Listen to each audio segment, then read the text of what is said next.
A gente também, quando a coisa está muito apertada para o nosso lado, a gente começa a perguntar para Deus, Deus, mas por que eu? A pergunta devia ser, por que não você? Outras pessoas também não passam por tantas adversidades, não é isso?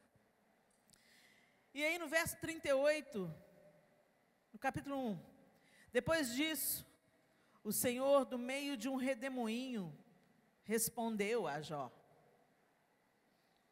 quem é este que escurece os meus desígnios com palavras sem conhecimento? Cinge, pois, os lombos como homem, pois eu te perguntarei e tu me farás saber. Onde tu estavas? Onde estavas tu quando eu lançava os fundamentos da terra? Dízimo, se tens entendimento? Quem lhe pôs as medidas, se é que sabes? Ou quem estendeu sobre ela o cordel? Sobre que estão fundadas as suas bases? Ou quem lhe assentou a pedra angular? Quando as estrelas da alva juntas alegremente cantavam e rejubilavam todos os filhos de Deus? Ou quem encerrou o mar com portas quando irrompeu a madre? Quando ele pôs as nuvens por vestiduras e a escuridão por fraldas? Quando eu lhe tracei limites e lhe pus ferrolhos e portas? Oh, gente, eu vou mudar aqui para a versão NVT, tá bom? Verso 10. Pois o contive atrás de portas com trancas para eliminar seus litorais. Disse, daqui não pode passar, aqui são ondas orgulhosas, suas ondas orgulhosas devem parar. Você alguma vez deu ordem para que amanhã aparecesse e fez o amanhecer se levantar do leste? Eu já começo a estremecer. Vai para o capítulo 39. O Senhor continua o seu desafio, é o meu título aqui. Você sabe quando as cabras monteses dão à luz? Viu as corças nascerem? Sabe quantos meses dura sua gestação? Sabe qual é o momento do parto? Elas se agacham para dar à luz a seus filhotes, e assim suas crias nascem. Os filhotes crescem nos campos abertos e vão embora para nunca mais voltar. Quem deu ao jumento sua liberdade? Quem desatou suas cordas? Eu o coloquei no deserto, as terras estéreis são seu lar. Ele despreza o barulho da cidade e não faz caso dos gritos do condutor. Os montes são seu pasto, onde ele procura o capim. Acaso o boi selvagem aceitará ser domado? Passará a noite no curral? Você consegue prendê-lo no arado? Aí vai para o capítulo 40. Então o Senhor disse a Jó, ainda quer discutir com o Todo-Poderoso? Você critica Deus, mas será que tem as respostas? Então Jó respondeu, eu não sou nada. Como poderia encontrar as respostas? Cobrirei minha boca com a mão. Já falei demais, não tenho mais nada a dizer. Então, do meio do redemoinho, o Senhor respondeu a Jó, prepare-se como um guerreiro, pois lhe farei algumas perguntas, e você responderá, meu Deus, que duelo. Porá em dúvida a minha justiça e me condenará só para provar que tem razão? Você é tão forte quanto Deus? Sua voz pode trovejar como a dele? Então vista-se de glória e esplendor, de honra e majestade, dê vazão à sua ira, deixe-a transbordar com os orgulhosos, humilhe-os com um olhar, pise os perversos onde estiverem, enterre-os no pó, prenda-os no mundo dos mortos. Então eu mesmo reconheceria que você pode se salvar por sua própria força. Meu Deus do céu. Vai para o 41. Eu já estou descadeirada e eu não estou lendo o capítulo todo. Você é capaz de pegar o Leviatã com um anzol? Ou prender sua língua com um laço? É capaz de amarrá-lo passando uma corda por seu nariz? Ou atravessar seu queixo com um gancho? Acaso ele implorará por misericórdia ou suplicará por piedade? Aceitará trabalhar para você e ser seu escravo para o resto da vida? Fará dele um animal de estimação como um pássaro? Ou deixará que suas meninas brinquem com ele? Comerciantes o comprarão para vendê-lo no mercado? É possível furar sua pele com lanças, ou ferir sua cabeça com arpões? Agora vai para o 42.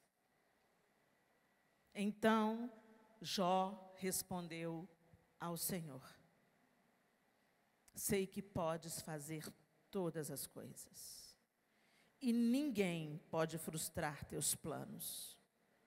Perguntaste: quem é esse que com tanta ignorância questiona a minha sabedoria? Sou eu. Falei de coisas de que eu não entendia, coisas maravilhosas demais que eu não conhecia.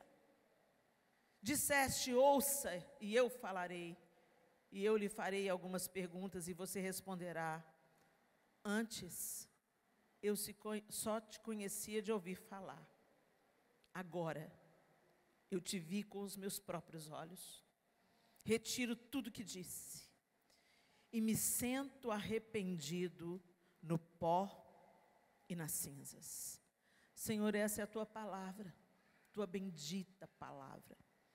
E ela não está aqui apenas para contar histórias vãs, ela está aqui para nos ensinar, para mudar a nossa mente. Com a mente transformada, nossas atitudes também serem modificadas.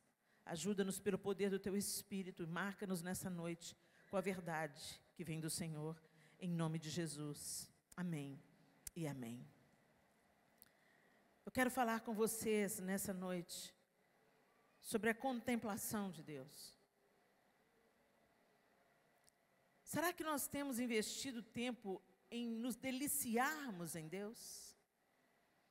O salmista diz assim: agrada-te do Senhor, e Ele satisfará os desejos do teu coração. E a gente às vezes interpreta isso de uma maneira equivocada, porque a gente pensa que agradar-te do Senhor é fazer tudo para ser aceito por Ele. E como a gente cantou aqui, muito bem, não é nada que a gente faça, não está conectado com aquilo que a gente faz. É tudo sobre quem Deus é. E Ele nos alcançou, Ele nos transformou com seu infinito amor, como a gente viu aqui ontem. Mas nós entendemos isso com o nosso intelecto, muitas vezes. Você escuta eu falando, você apreende isso intelectualmente, você escuta, você entende e você fala, é. Mas você precisa de ter a sua experiência de contemplar Deus. De parar. Quando Deus começa a fazer essas perguntas para Jó, Ele não estava querendo se exibir. Deus não precisa, gente, Deus não tem problema de ego. Isso é coisa do homem. Deus não precisa se afirmar. Deus precisa ser adorado. Não, nós precisamos adorar Deus.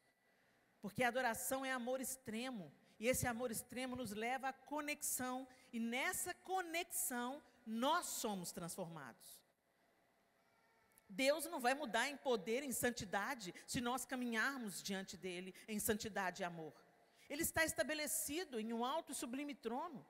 Deus não precisa da nossa adoração, nós é que precisamos de nos curvar em adoração e reconhecer o poder e a sabedoria e a grandeza de Deus. E nessa contemplação, nós vamos sendo transformados à sua imagem. Quando o Senhor condena os ídolos, Ele diz assim, tornem-se semelhantes a eles, todos os que os adoram. Então, surdos, cegos, mudos, vocês têm boca, mas não fala, têm ouvido, mas não ouve, têm olhos, mas não veem. Ele está falando, aqueles que adoram os ídolos serão semelhantes a Ele. E eu posso te dizer, aquele que adora o Senhor será semelhante a Ele. Mas às vezes a gente pensa que a adoração é apenas as músicas que acontecem aqui na igreja. Então a gente, é um momento tão precioso nessa conexão com o Senhor.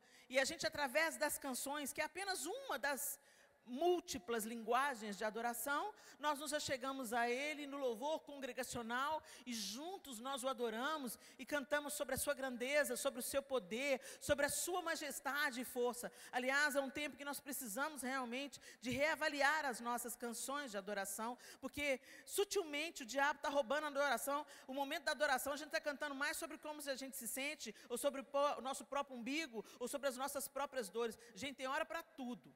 Tem hora para você cantar sobre as suas dores, tem hora, aquela música de você vai cantar sobre a sua restituição, aquilo que Deus vai fazer na sua vida, momentos de ministrações específicas, mas a hora do louvor e da adoração, a centralidade absoluta é de Cristo. E até isso Satanás tem tentado roubar. Então a gente acaba cantando mais sobre nós mesmos nos períodos de louvor e adoração, do que sobre quem Deus é, sobre aquilo que Ele faz, sobre a sua grandeza, sobre o seu poder. Mas ele não se dá apenas, a gente não proclama isso, gente, apenas na hora que a gente está adorando. E a gente não adora apenas com música. Quando o Senhor se encontra com a mulher na beira do poço em Samaria, ele fala assim, olha, vem a hora e já chegou, onde os verdadeiros adoradores adorarão a Deus em espírito e em verdade. Não é uma questão geográfica, não é sobre se é em Jerusalém ou se é em Samaria, mas é uma adoração que acontece na vida. 24 horas por dia, 7 dias por semana, você tem uma vida devotada a Deus. Adoração é amor extremo e devoção. Você é devoto de Jesus Cristo?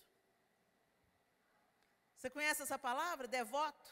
De que santo que você é devoto? Ou seja, a quem você se devota. Por isso que a gente faz devocional.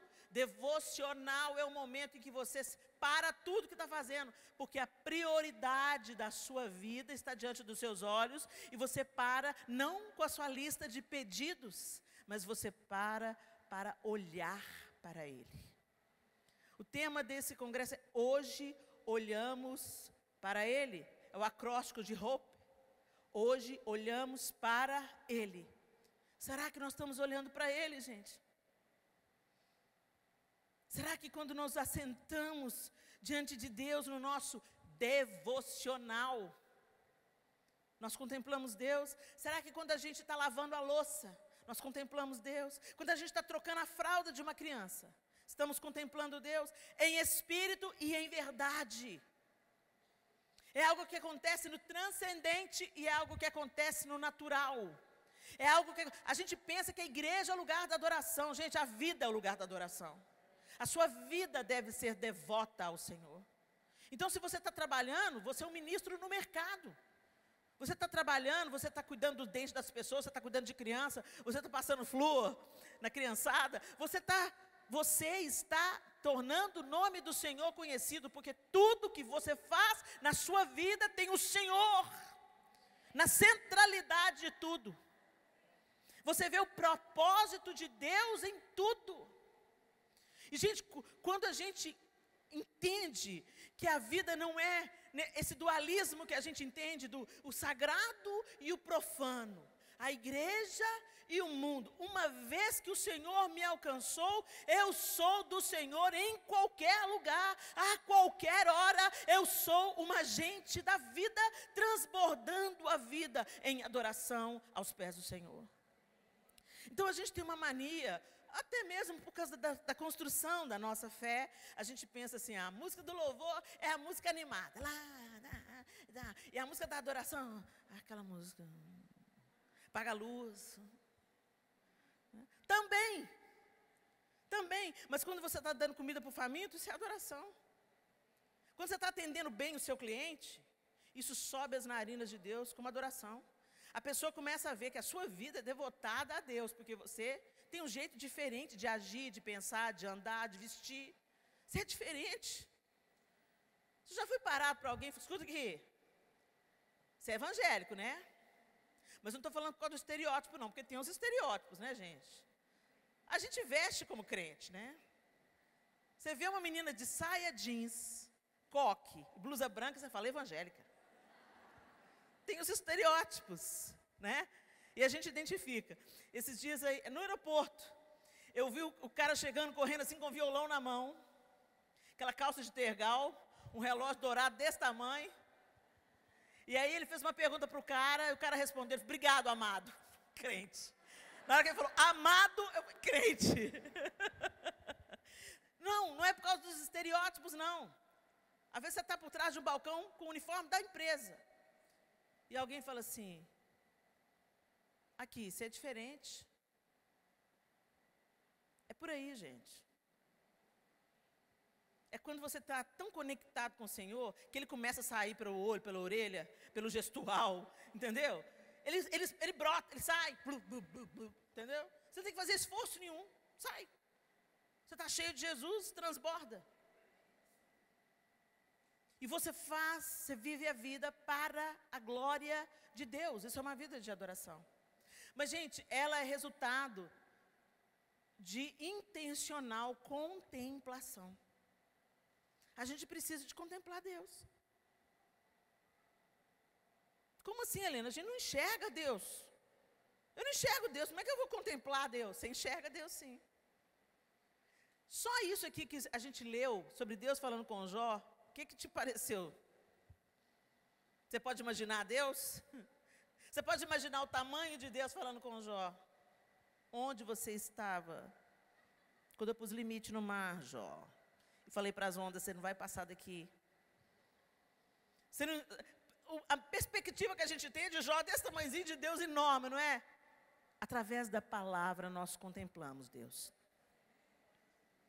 É por isso que te dá uma leseira e uma preguiça do inferno quando você começa a ler a Bíblia. Quando começa a ler a Bíblia, você tem insônia? Leia a Bíblia. Você notou ou é só comigo? No início, gente, quando você ainda está construindo, né, esse caminho, é muito difícil. Você lê tudo quanto é porcaria e fica querendo passar para a próxima página. Mas quando você começa a ler a Bíblia, no terceiro versículo você já está bocejando. E tem que fazer um esforço. A Valnice Milhomens conta que quando ela estava com muita sede de Deus, assim, e ela queria aprender mais de Deus, e ela estava crescendo em conhecimento diante de Deus, e ela estava trabalhando, estudando, servindo, fazendo muita coisa, não tinha tempo. Aí sabe o que ela fazia? Subia em cima do vaso sanitário. E ela falou, se eu dormir, eu caio. Isso é sede de Deus.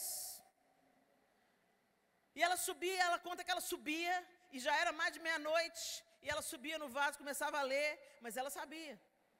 Meu olho não pode fechar, senão eu caio. E eu posso me machucar gravemente.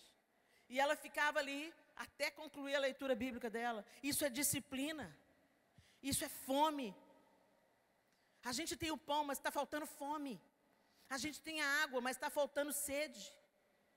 E a gente coloca tudo quanto é guloseima para dentro, aquilo que não te dá vida, ao invés de colocar aquilo que te faz contemplar Deus.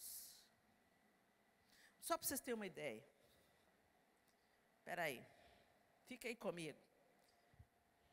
Vou escolher um texto aqui, aleatório, entrou um cabelo no meu olho, gente, mas isso não vai me atrapalhar. Vamos lá. Um texto. Vamos lá. Então, vi um anjo descer do céu, trazendo na mão a chave do abismo e uma grande corrente.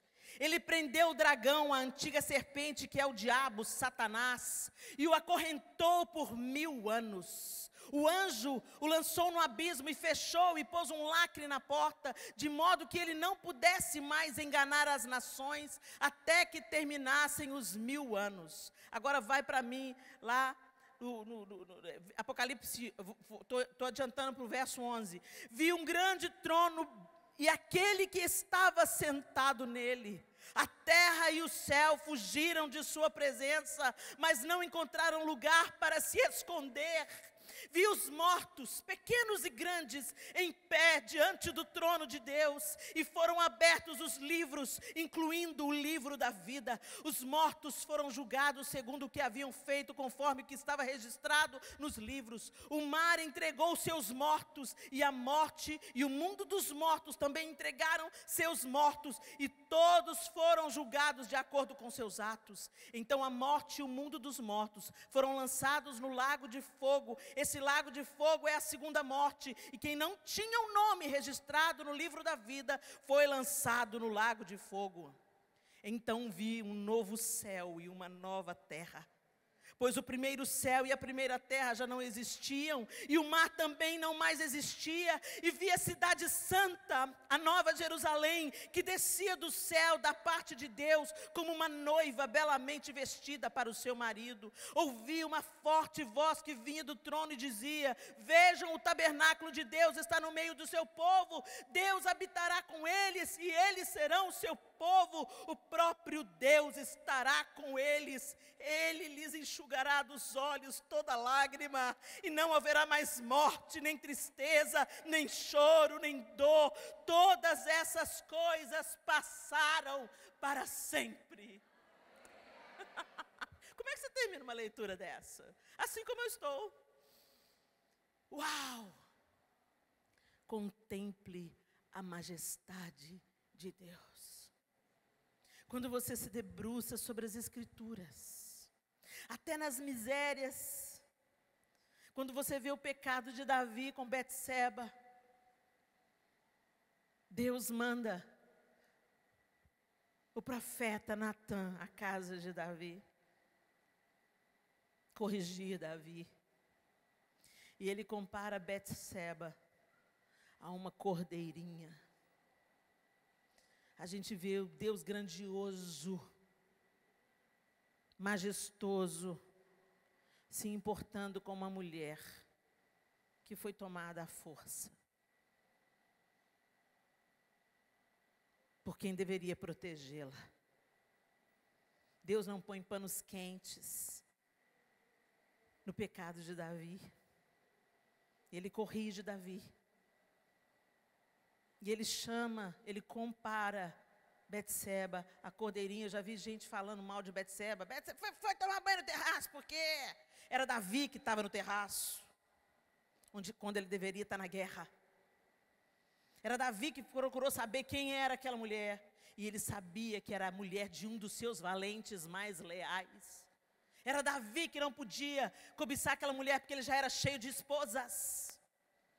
Deus não passou pano para Davi, não. E o filho de Betseba se tornou o sucessor. Não aquele que foi fruto do adultério, mas Salomão, que nasceu do casamento de Betseba. Ele se tornou o sucessor mais próspero de Israel, Salomão. E quando você para para contemplar as Escrituras, você vai ver um Deus grande, mas que inclui na genealogia do Messias Raabe, a prostituta, Ruth, a moabita, Tamar, a mulher que injustiçada foi reivindicar o direito de gerar um filho da tribo de Judá. As coisas loucas para confundir as sábias. O Deus que escolheu uma mulher para ser juiz em Israel no tempo dos juízes. Podia ter escolhido Lapidote, marido dela, mas escolheu Débora. Um Deus enorme, mas que se importa com o pequeno. E se nós não pararmos para contemplar esse Deus bondoso, misericordioso, mas também justo, também um Deus tremendo, Deus que põe freio nas ondas e o Deus que libera a catástrofe. Se nós não pararmos para contemplar Deus na sua grandeza, na sua misericórdia, na sua bondade, se nós não olharmos para Ele como Ele é, nós vamos customizar Deus. E esse é o problema dessa geração. Você cria um Deus no seu modelo, igual o sanduíche. Você vai lá, não, isso me parece justo, isso não é justo, isso me interessa, isso não me interessa. Não, esse negócio de Deus condena, não, essa parte eu pulo. Não. E aí você cria um Deus Papai Noel. Se eu comportar direitinho, ele tem a obrigação de trazer presente. Ou então Deus gênio da lâmpada. Se eu orar, jejuar e fazer meu devocional, ele vai atender os meus pedidos. Isso não tem nada a ver com Deus da Bíblia, gente. E aí a gente começa a viver com um Deus imaginário. Um Deus que não é o Deus das Escrituras Sagradas. E a gente começa a viver uma vida besta, uma vida pecaminosa, uma vida que não se compromete, uma vida que não transborda, porque a gente formou um Deus para nos servir. E a gente pensa de verdade que Deus é aquele que eu vou determinar e Deus vai fazer, porque Ele é meu empregado. A gente começa a se relacionar com Deus como se a gente que fosse Deus. Você conhece os menininhos tirano? Você já deve ter visto um tiraninho por aí. O menino tem 2 anos, é a mãe e o pai andam atrás. O que foi, filhinho? Não quero! Cala a boca! Já viu? Sobe um ranço, não sobe? Mas não é contra o menino não, dá vontade de pegar a mãe e o pai e esfregar a cara no muro de chapisco. Por aí você vai vendo como eu preciso ser transformada, gente. Jesus me batiza no amor, me batiza no amor, me batiza no amor. Põe as 2 mãos em mim. Mas dá vontade, dependendo da circunstância que você está vendo, dá uma raiva. O menino bate na cara da mãe, pá, pá, pá. E o pai fala, não faço não, filho. Aí ele vai na cara do pai também, pá, pá, pá. Dá vontade de entrar na fila aí também, pá, pá, pá. Meu Deus, o que é isso? E depois fala assim, eu não sei o que eu fiz de mal. Eu dei tudo para esse menino. Esse que é o problema. Deus te dá tudo. Porque senão te estraga. Se a gente tiver tudo que a gente pedir para Deus, a gente vai ficar mimado, estragado, egoísta, preocupado apenas com o próprio umbigo. Deus não é esse Deus, gente. Deus é misericordioso, é bondoso, sim. Ele nunca vai te dar pedra no lugar de pão. Ele nunca vai te dar cobra no lugar de peixe. Mas Deus te ama, inclusive, quando Ele fala não. Quando Ele fala espera, ou quando Ele fala, isso não é para você, filho. E aí a gente fica recalcitrando com os aguilhões. Como assim, Deus? Você não vai fazer nada. E Deus vai olhar para a gente. Não. Esse é o Deus verdadeiro. Que põe limite, que fala não. Porque Ele conhece a nossa estrutura. O que Ele vai dar para a Ju, Ele não vai dar para mim. Porque a Ju é uma pessoa, eu sou outra. Tem um propósito para a Ju, tem outro propósito para mim. Não é para competir, não é para comparar. Nós somos indivíduos muito únicos, muito singulares. E Deus vai trabalhar cada um na medida que tem que trabalhar. E cada um cumpre um propósito que não é sobre o próprio umbigo apenas. Por isso que o Pai nosso, que estás no céu, é nosso. Tem gente que pensa que só tem Ele na terra, entendeu? Que Ele é o reizinho e que a Trindade está orbitando em volta dele. Então é isso, eu sou tão amado por Deus. Você é, e o seu irmão que está do seu lado aí também. Nós somos amados por Deus. E para um filho, eu tenho 4 filhos. Cada um deles é de um jeito. Eles foram educados pelo mesmo pai, pela mesma mãe, são filhos do mesmo pai, da mesma mãe, cresceram na mesma igreja, estudaram na mesma escola, receberam os mesmos princípios, comeram a mesma comida, e cada um é de um jeito. O que funcionou para um, deu radicalmente errado com o outro. Não tem bula. Tem bula para menino não, gente. É a dependência de Deus. Jesus, vem aqui, Senhor, põe a mão na minha cabeça, a mão na cabeça desse menino também. É dependência total. Ensina-me, Senhor, ensina esse menino. Ensina-me, Senhor, ser um exemplo para esse menino. É um desafio. Agora imagina nós. Somos tão distintos, mas somos filhos. Somos filhos. Agora o propósito de Deus não é só sobre você. O propósito de Deus passa por você, alcança você, cura você e atinge o outro. Por isso que quando a gente ora, é Pai nosso que estás no céu, santificado seja o teu nome, venha a nós o teu reino. É nós, gente, não é? Pai meu que está no céu. O meu filho Miguel chama o João de pai meu. Eu falei assim, meu filho, ele é seu, da Clara, da Sofia e do Arthur também. Não tem problema você chamar Deus de pai meu, mas você tem que lembrar que o seu irmão também é filho do mesmo pai. E essas coisas, gente, a gente vai recebendo à medida que a gente contempla Deus através da sua palavra. Então você pode vir num ajuntamento como esse, e a gente pode falar, a Gabriela cantou, a Ju veio aqui, nos deu uma palavra tão poderosa, esse louvor lindo de adoração e criando essa atmosfera de rendição diante do Senhor, declarando que Ele é majestoso, Ele é Jiré. Agora eu quero te dizer, nada disso vale se você não voltar para sua casa e continuar contemplando Deus. A gente tem que parar de viver na manivela dos encontros, dos eventos. Porque eles são maravilhosos, mas eles são um catalisador. Aproveita o incêndio.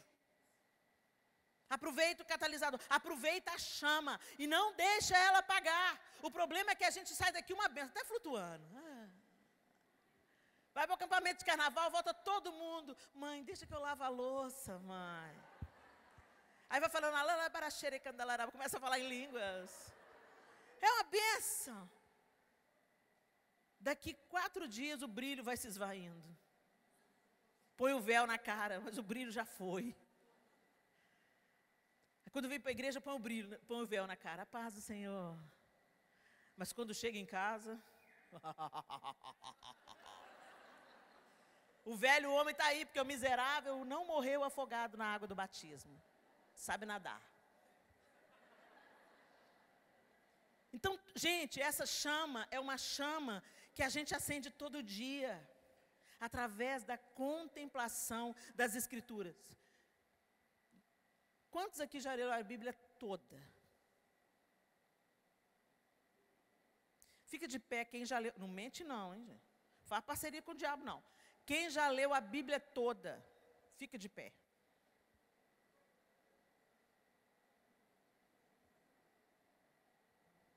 Não é para envergonhar ninguém.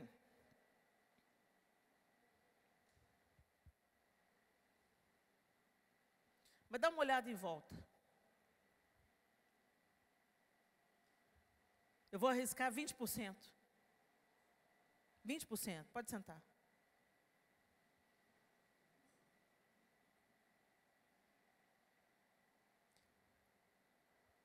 Quantos aqui tem menos de 1 ano de conversão? Fica de pé.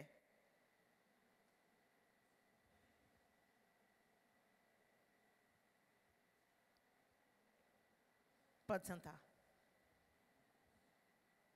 Vocês entenderam? Porque é difícil ler a Bíblia. Ler a Bíblia é uma guerra espiritual. Você vai ler a Bíblia, o telefone toca.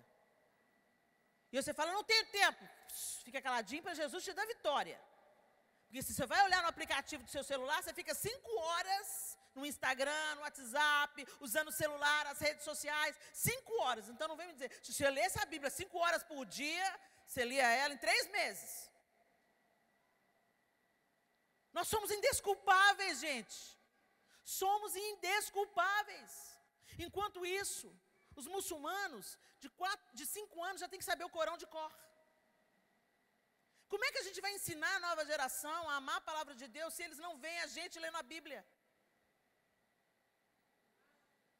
Como é que nós vamos permanecer firmes no dia da tribulação ou saber exatamente como o Senhor está fazendo se a gente não contempla Deus? Como que o nosso caráter vai sendo melhorado se a gente não contempla Deus?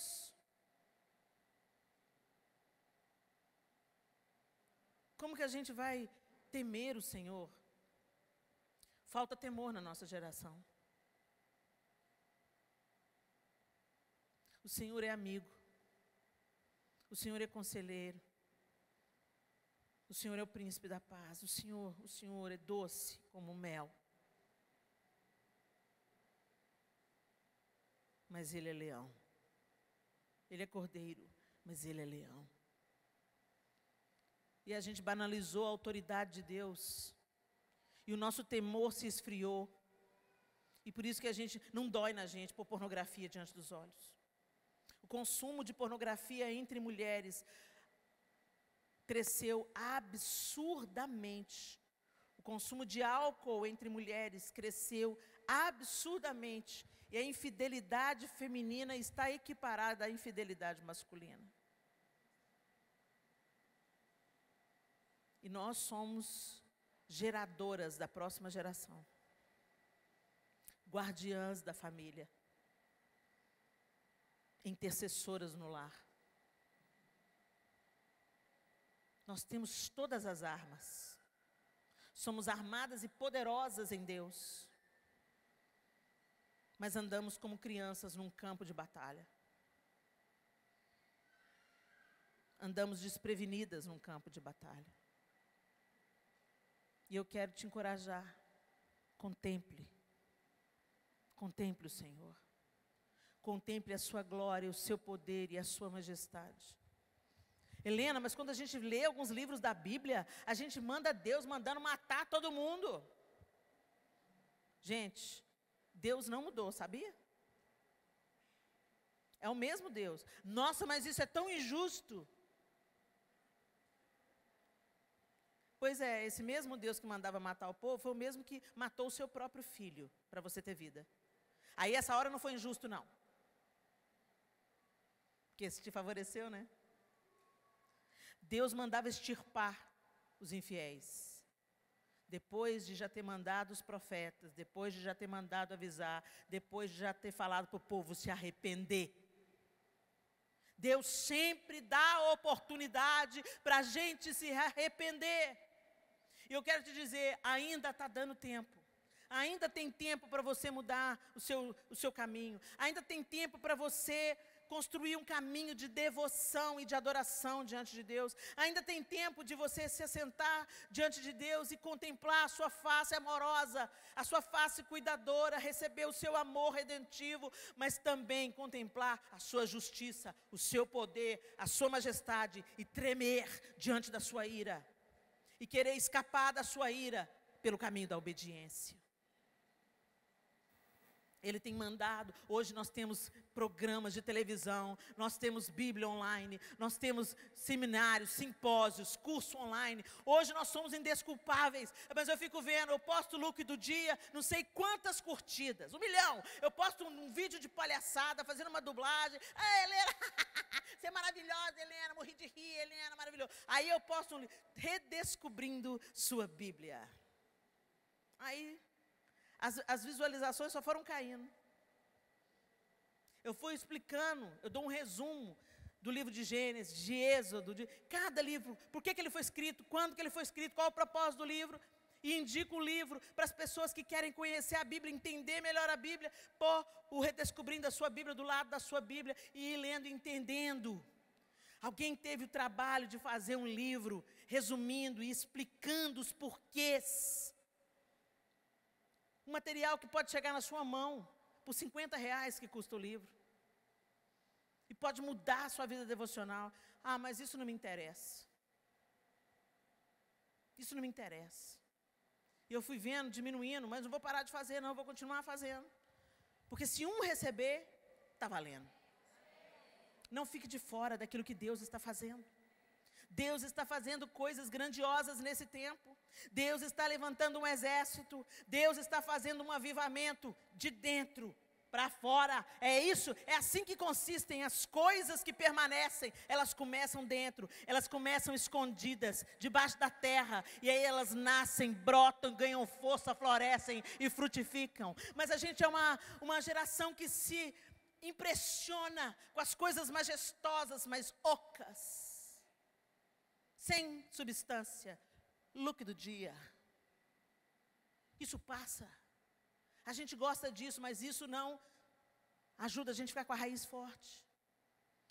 E a gente contempla a pele da outra, o tutorial de maquiagem da outra, o tutorial de cabelos hidratados da outra. Tem lá, você entra nessas meninas que fazem esse tipo de programa no YouTube, milhões de seguidoras. Aí você encontra alguém que tem um ensino consistente da Bíblia, ele vai crescendo, mas devagarinho, bem devagarinho. E nós somos extremamente numerosos. Os evangélicos, ou os cristãos, incluindo os católicos também, somos muito numerosos. E aí? Mas não vou citar o nome, que não vou dar essa moral, não. Os canais de fofoca gospel só existem porque tem plateia. E a plateia é gospel. Desnudando a nudez do irmão, inventando mentiras, supondo situações, invertendo as coisas, divulgando mentiras como se fossem verdades, exagerando, criando situações que não existem, conflitos que não existem para ter seguidor. E está lá, ó, bombando. Todo mundo querendo ver a vida do outro. BBB gospel. Nós nos tornaremos semelhantes àquilo que contemplamos. Talvez a sua casa esteja uma bagunça, porque você já está sendo moldada por aquilo que você coloca para dentro dos seus sentidos. você vai aprendendo. Você acha que sexo antes do casamento passou a ser uma coisa assim normal, do nada? Não. Discipulado. Hollywood. Discipulado. Friends. Eu amo o seriado Friends. Mas você identifica o discipulado. Todo mundo dorme com todo mundo. Discipulado. Entretenimento. Legal, roupa legal, música legal, visual legal, linguagem legal, passando cocô na sua timeline. Você pensa que é brigadeiro, mas chega mais perto, é cocô. É isso que acontece, gente. O inimigo põe a mesa, desde que ela seja bem bonita, você cai igual um patinho. Agora, quem contempla a verdade, identifica a mentira. Quem conhece a verdade, e conhecereis a verdade, e a verdade vos libertará dos sutis enganos de Satanás. Não, gente, não pensa que Satanás vai ser óbvio para você, não, gente. O bicho é astuto, ele é o pai da mentira. Ele é astuto. Ele vem com meias verdades, como a gente falou antes, ele vem com aquele jeitinho, ele vem com uma coisa bacana, que te acha legal, que te atrai. E quando você pensa que não, você está contemplando aquilo. E você está sendo moldado dentro daquilo. E isso está refletindo na nossa adoração coletiva. A gente canta mais sobre nós mesmos. A minha vida, o meu prazer, o meu Senhor, Ele cuida de mim. 30% fala de Deus e os outros 70% fala da gente. Eu fico lembrando, pra te adorar, ó Rei dos Reis, foi que eu nasci, ó Rei Jesus. Meu prazer é te louvar, meu prazer é estar nos átrios do Senhor, meu prazer é viver na casa de Deus, onde flui o amor. Quão grande é o meu Deus, cantarei quão grande é o meu Deus, e todos hão de ver quão grande é o meu Deus. Vim para adorar-te, vim para prostrar-me, vim para dizer que és meu Deus, és totalmente amável, totalmente digno, tão maravilhoso para mim. Ó Senhor, nos ensina a te adorar. É tudo sobre Ele. É tudo sobre a grandeza dEle, a majestade dEle. Santo,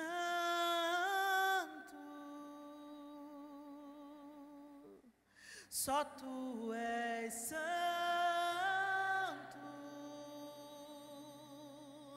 não há outro como Tu, não há outro como Tu, não há outro como Jesus, só Tu és santo.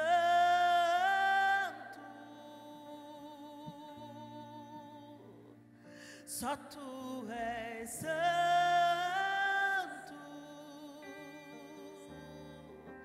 não há outro como Tu, não há outro como Tu, não há outro como Jesus.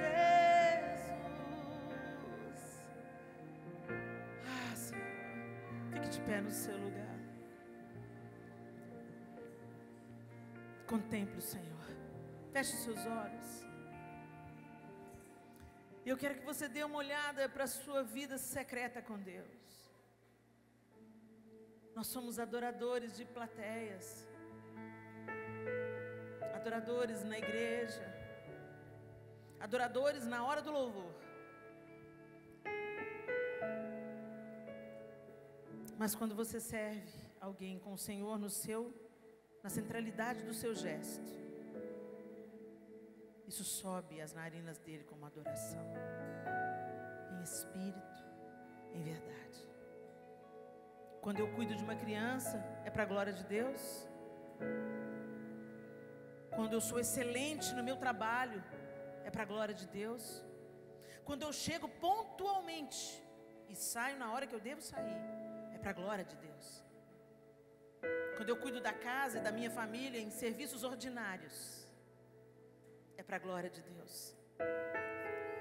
Quando eu amo o meu marido e sou leal a ele, é para a glória de Deus.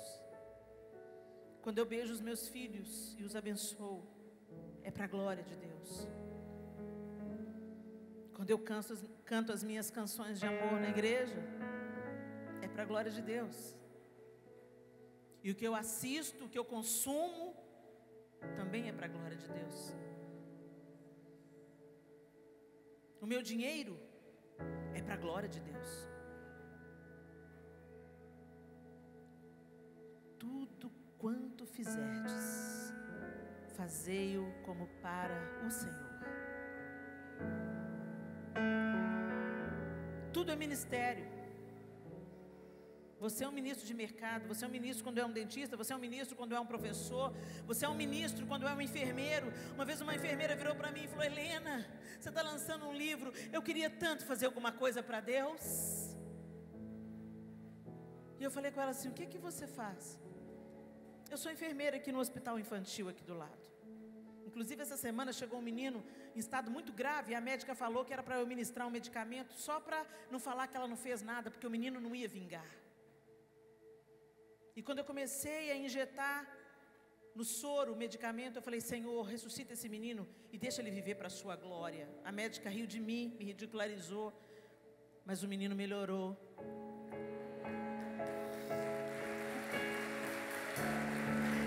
Eu olhei para ela e falei: você vai me dizer que você não está fazendo para Deus?